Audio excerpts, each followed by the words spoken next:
নমস্কার বন্ধুরা, আমি স্বপ্না উপাধ্যায়। আমার চ্যানেল রান্না রেসিপি অ্যান্ড আওয়ার লাইফস্টাইলের পক্ষ থেকে সবাইকে স্বাগত।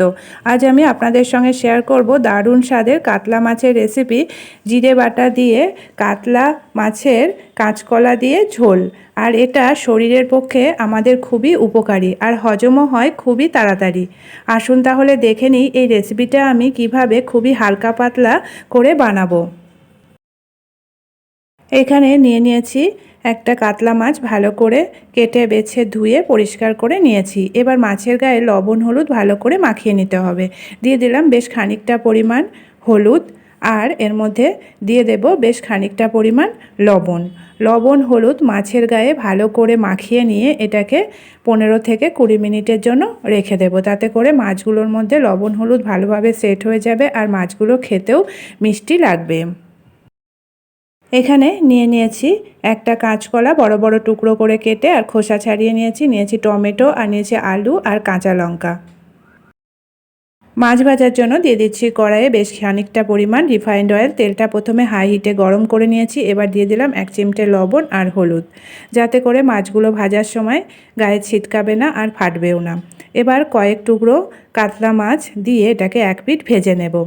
মাছের এক পিঠ ভালো করে ভেজে নিয়েছি। এবার উল্টে দিয়ে মাছের অপর পিঠটাও ভালো করে ভেজে নিতে হবে। মাছের দু পিঠই ভালো করে ভেজে নেওয়া হয়ে গেছে। এবার মাছগুলোকে নামিয়ে নেব আর বাকি মাছগুলো ঠিক একইভাবে ভেজে নিতে হবে। মাছ ভাজার বাকি তেলে বাকি রান্নাটা করে নেব। দিয়ে দিলাম তেলের মধ্যে গোটা জিরে বেশ খানিকটা পরিমাণ, আর দিলাম কালো জিরে সামান্য পরিমাণে। এবার দিয়ে দিচ্ছি কেটে রাখা কাঁচকলাগুলো দিয়ে ভালো করে প্রথমে ভেজে নিতে হবে। আর দিয়ে দিলাম আলুগুলো আর দিয়ে দেব টমেটো। সমস্ত সবজিগুলো দিয়েই ভালো করে ভেজে নেব 2-1 মিনিট। এবার দিয়ে দিলাম হলুদ আর দিয়ে দেব এর মধ্যে লবণ। এবার সবজিগুলোকে লবণ হলুদের সাথে 2-1 মিনিট হালকা করে ভেজে নেব।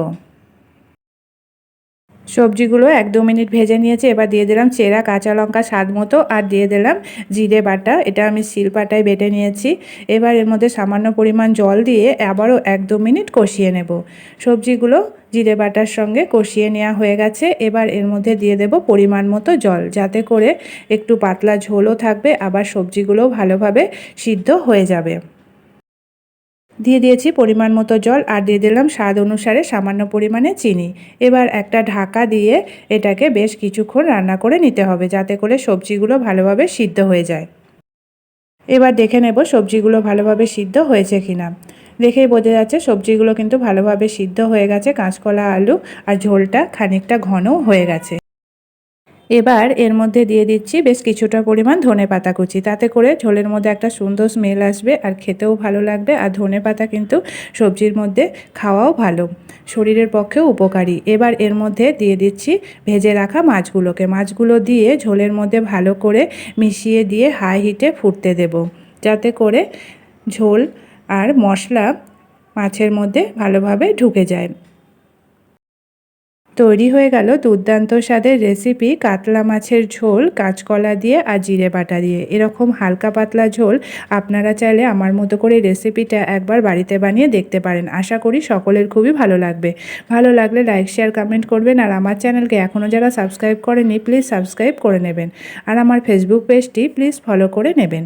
আজকের মতো এটুকুই, আবার দেখা হবে আগামী নতুন পর্বে। ভালো থাকবেন, সুস্থ থাকবেন, ধন্যবাদ।